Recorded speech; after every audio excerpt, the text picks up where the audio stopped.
সংস্কৃতি হারুনা রশিদ।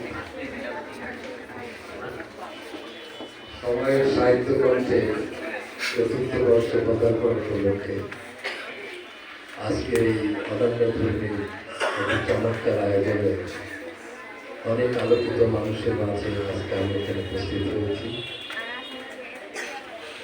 আমরা গুণীজনদের সম্মাননা দিই না বলে গুণীজন আমাদের দেশ থেকে হারিয়ে যাচ্ছে।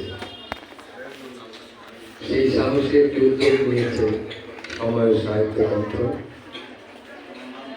সত্যিকার অর্থেই এই সকল গুণীজনদের সম্মাননা দিয়ে আমরাই সম্মানিত বোধ করি। আজকের এই আয়োজনে সভাপ্রধান হিসেবে আমাদের মাঝে উপস্থিত রয়েছেন জনাব খন্দকার নাজিমুদ্দিন।